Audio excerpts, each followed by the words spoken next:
Good afternoon and welcome to the Midday News. Here's what we have in the bulletin.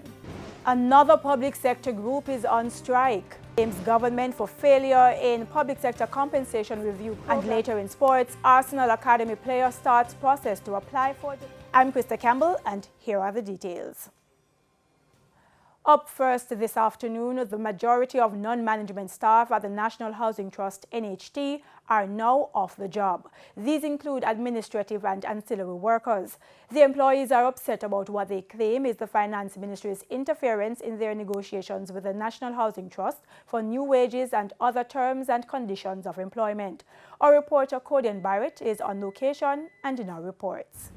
Day 3 of protests across the islands from multiple workers in various sectors, and today it's the workers of the National Housing Trust. I'm standing at Emancipation Park, right at the statue, where workers from the head office in Kingston have gathered here today to protest more money. Don't forget to understand that workers from branches all across the island are also here. Now I'm standing with the workers' president, Shanna White. It is? Yes, it is. Tell me, why are you guys out here protesting today? Okay, we are here because we are restive. In 2016, the National Housing Trust got approval from the Ministry of Finance to conduct an island-wide job evaluation. Despite the approval being given in 2016, they started the process in 2018. It's 2022 and we have still not seen implementation. In November of last year, the report was finalized. We have been waiting to see implementation and nothing has been communicated to us in relation to the implementation. The communication has been lacking. We are here today because we want to ensure that the persons in charge, the persons who have been delaying the process, understand that we are not going to be patient anymore and we are seeking implementation. This is against the fact that we've also been going through a negotiation process which has seen no fruit. All right, has operations completely ceased for today? Operations have ceased in regards to the 900 workers who represent the National Housing Trust Staff Association. We are 900 of 1,400 thereabout workers, and we are the administrative, clerical and ancillary workers who represent the backbone of the organization. And how long is it that you plan to protest until your calls are answered? Well, we will do what we need to do until our goal is satisfied. The implementation needs to be satisfied and the organization needs to meet us with some good benefits in regards to our negotiations. All right, thank you. So that's it. We'll have more in this developing story in subsequent newscasts. Back to you in studio. Thanks so much, Cody. Now things are slowly returning to normal at the country's 2 international airports following a strike by air traffic controllers on Thursday. When a news team visited the Sangster International Airport in Montego Bay, St. James today, passengers were arriving for their rescheduled flights. Senior strategist in the Ministry of Tourism, Delano Sivright, says airlines have been working overtime to get the flights back on schedule. Now, what American Airlines has done specifically is that for Montego Bay, they have a big 787 that will be operating between Miami and Montego Bay today as a special flight. That's 200 plus seats to help to take off some of the persons who are still stranded in Miami or stranded here in Jamaica. And they'll also have an extra flight running into Kingston today, which is about 160, 170 seats. And that will also assist in taking off some of the loads. And then JetBlue is running some larger equipment out of JFK and so on. And other airlines have followed suit to see if they can bring in fairly larger equipment to help to manage the numbers. And the opposition is blasting the Andrew Holness-led government over its handling of the compensation review program for public sector workers. Finance Minister Dr. Nigel Clark continues to stress that no public sector worker will be left behind during the review. But speaking at a divisional conference in Brownstown, St. Anne on Thursday night, opposition leader Mark Golding highlighted some concerns. O'Shane Masters has more. 2 government entities taking industrial action within days, while other groups have given notice of following suit. It's yet another indication that negotiations surrounding the public sector compensation review program isn't going well. The opposition has been taking note. I understand. I saw it because some consultants say I saw it, but no, when we have unions who are there to represent the people, it's a big disrespect and it's an arrogant government that has approached it and they're reaping the world with their arrogance. Right?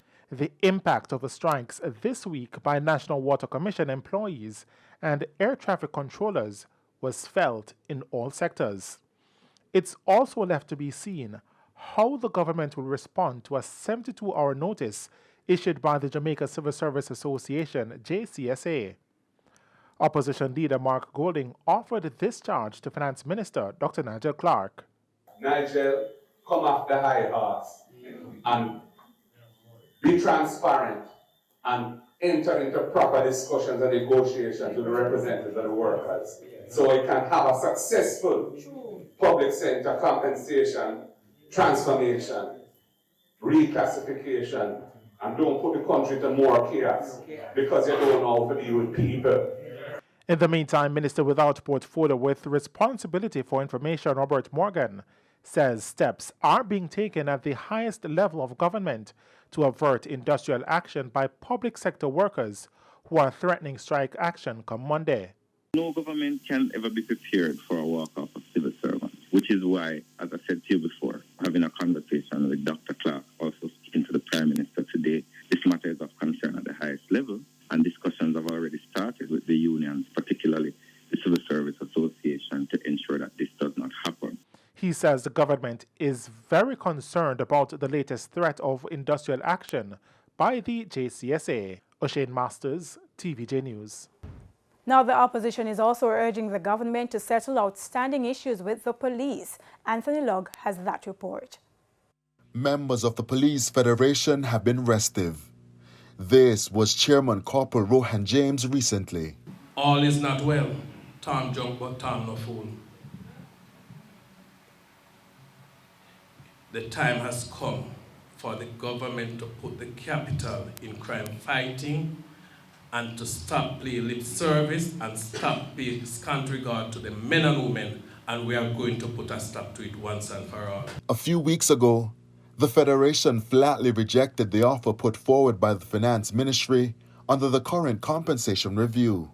It's still not clear how the matter will be addressed, but speaking at a welfare conference in St. James Wednesday, this assertion from opposition spokesman on national security, Peter Bunting. One of the maxims I operate by in my corporate career is that if employers want employees to treat customers or clients like kings and queens, then they must treat those employees like princes and princesses. Mr. Bunting called for the security minister to sit with the union and listen to the concerns. The Police Federation is to host its executive conference in Trelawney next week, where a range of issues are expected to be discussed. National Security Minister Dr. Horace Chang is hopeful. I'm hoping that coming out of this current round, we are doing some, and I make the principles we have agreed on, what the numbers are that's between Mr. James and his team and the Ministry of Finance. But we do believe that the police as an institution should be a professional part, remuneration part should be set for them. Anthony Logg, TVJ News. And we head to a break now, but stay tuned for more stories when the Midday News returns. Welcome back to the Midday News. There is a frantic search for a 2-year-old boy who went missing from his home in Rasta Corner, Clarendon yesterday afternoon. Jamil Mendez's mother said she bathed him after 3 Thursday afternoon with plans to take him to visit relatives. But sometime after 5 o'clock, she started calling him and realized he wasn't in the house. A search was launched and the police called, but up to this morning, the little boy was still not found. A man say I come from work but after 6 and see one probably come after I come and he say see baby stand up. The man ask me say when we in a bush a search, the man ask me say what baby here plat up and I say yeah, and him say plat up like that and I say yes and him brown and I say yes and I say and somebody show me a picture and he said that baby I seen but me need that recognize the car if he say yes or something. stay up nobody yard long. If one yard in come and my neighbor yard and it because a 2-year-old baby down there like him 3-year-old and play with them and he come a yard long as he missing yard and something. He not really go to people and he not really take things from people. So I must see care when see kind father drive a pro box. I must see care when see say feel like kind father now and then call him in and then go. But if anybody have my baby, I'm begging please bring him come. Yet another indication this afternoon from the police that dismantling gangs is one of their key crime-fighting strategies. The head of the Clarendon Police says with police divisions now sharing more information with each other, migrating gang members are not able to elude the security dragnets as easily as before. Dwayne Anderson reports. My advice to them, come out of the gang. Go to church. A warning to gangsters to give their lives to God. The head of the Clarendon Police said the security forces are now undertaking one of the most intense missions in recent times to dismantle gangs. So it is only a matter of time before gangsters are caught. We have a situation up to about 2 weeks ago. We would have locked up a female for being part of a criminal organization.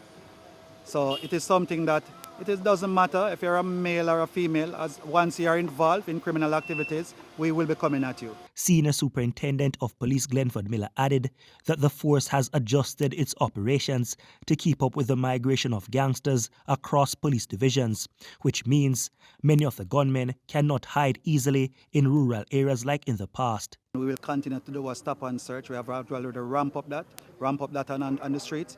So once they come to Clarendon, we tell them that they will be caught. And as a matter of fact, we actually have a cross-border communication with our neighboring police stations, our policing divisions. So once we go to gang within our Clarendon space and they go to another parish, they can rest assured that the commanding officer for that parish will be carrying out operations surrounding them also. So they will be caught one way or another. As for the Clarendon Police Division specifically, there has been a reduction in murders so far this year when compared to last year. But the police say they want to maintain the gains in the parish and has therefore increased their community presence through what they call pop-up community meetings. It is hoped the interaction with residents will help rebuild police youth clubs and citizen watch groups. Representatives of state agencies also attend some of the meetings to help redirect youth to skills training opportunities. The meetings are hosted in some of the crime-hit communities in the parish. The latest was held in the racetrack area. We're taking the station to the communities. So the members of the communities will know who is their commanding officer and also who is the sub-officer in charge of the police area in which they actually live. And so they know exactly who to call whenever they need the call for service. Dwayne Anderson, TVJ News. A mother is counting her blessings after 7 students who were marooned during heavy rains in Portobello, St. James last evening were rescued and brought to safety. However, in the midst of good news, an appeal from the police to residents. Sandy Williams has that story. It's not easy standing here and watching and waiting because it gives me a nervous feeling. The mother of 2 of the students who were marooned in Portobello, St. James Thursday evening, describing the chilling moments before rescue efforts began. She says her children told her earlier in the day that they were going to the river with friends to have some fun. I guess the rain and probably they didn't pay, young people, them, and all the while them take things seriously, so probably them never pay the water any mind, and from one thing lead to the next. It wasn't long before the St. James Fire Department was alerted. On arrival at the scene, 7 persons were seen on an island. It was about 35 to 40 feet wide across the river.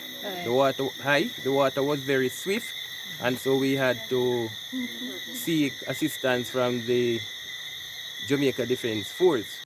The helicopter came and they were able to successfully remove all 7 persons to safety. The rescue mission lasted 4 hours.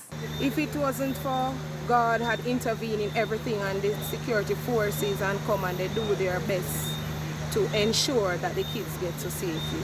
So I must say thanks to everyone who took the time out to perform the rescue. A total of 7 people were trapped on an island in the Barnett River. 5 of them university students. Just 3 weeks ago, a woman and her granddaughter were swept away by floodwaters after the river overflowed its banks, hence this appeal from the police. We are asking persons in the parish of St. James just to please be cautious.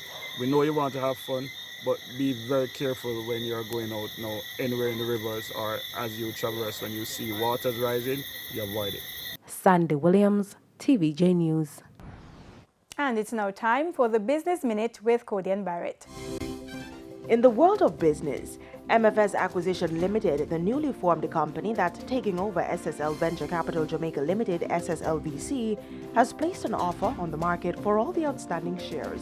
It made clear that it wants no more than 79.08% interest in the listed equity financing firm. MFS Acquisition is offering 0.0948 cents per share to stockholders, valuing SSLVC at $37.9 million. The offer, being brokered by BM Wealth Management Limited, is open for subscription from May 11 to 25. The Port Authority of Jamaica is proposing to develop the 11.8 acres of land it owns at the Montego Bay Free Zone into a commercial and logistics complex. Minister without portfolio in the Ministry of Economic Growth and Job Creation, Everald Warmington, says a consultant has been engaged and the procurement process has begun. The Jamaica Global Logistic Hub initiative is designed to position Jamaica to attract businesses which are part of a global supply and value chain. The ultimate goal of the initiative is to further integrate Jamaica into the global supply and value chain, and the Logistic Hub is intended to deepen this participation. In the Business Review this Sunday, now that water is back in our taps, we take a look at one entrepreneur who aims to improve the water quality of piped water across the island. That's it for the Business Minute this week. I'm Cody Ann Barrett. And Sandy Williams has the top regional and international stories. In the region, the Bahamas Ministry of Health and Wellness has confirmed that several schools have reported positive cases of COVID-19 among staff and students. It said as of Tuesday, 38 positive cases were reported over a 4-week period. The health ministry says the cases were dispersed over a number of schools and represent a small proportion of the overall COVID-19 caseloads. The ministry also confirmed that no clusters have been reported within schools and that these numbers do not reflect an outbreak in the community. On the international scene, hundreds of Australians have been told to evacuate their homes as Queensland faces another flooding emergency. More than a dozen warnings were issued on Friday, telling residents in several regions to prepare their homes and evacuate if needed. One person died due to the flooding in the state's north region earlier this week. The storm system has now moved south towards Queensland's heavily populated southeast, which includes Brisbane. Major flooding was forecast for several rivers on Friday. Residents in Gympie, north of the state capital, were warned to expect flooding for the second time in recent months.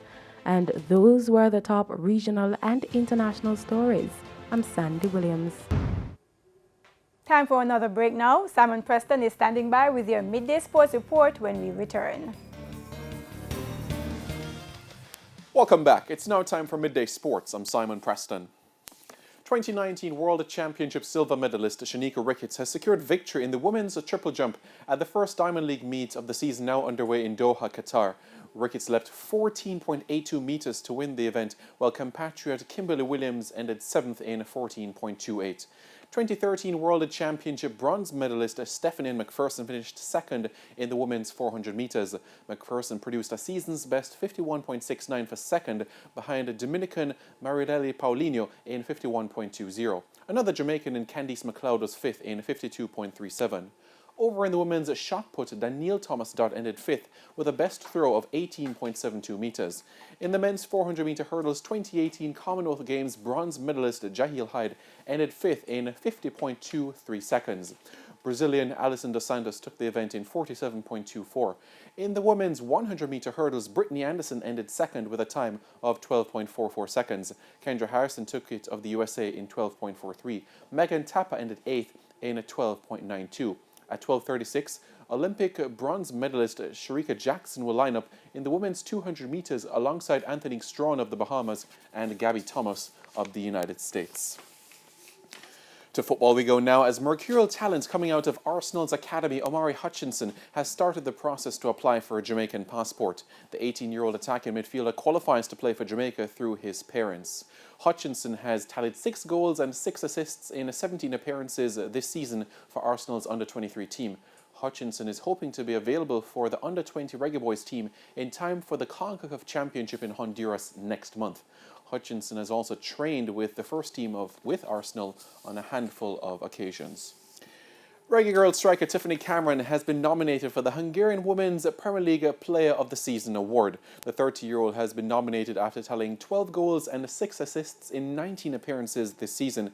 Cameron, who was also part of the FC Yorda team who won the Hungarian Cup with the countrywoman Alika Keane last month. If successful, Cameron would be the first Reggae Girl to win the Player of the Season award in a top-flight European league. Khadija Bunny Shaw was the runner-up for the Player of the Season award at Bordeaux in France last year. Cameron has tallied 6 goals in 13 appearances. The Reggae Girls. And that is it for your Midday Sports Report. I'm Simon Preston. Krista, it's over to you. Well, thank you so much, Simon. And that's how we wrap up the Midday News package today. I'm Krista Campbell. Join us again at 7 for Primetime News. On behalf of the news, sports, and production teams, good afternoon.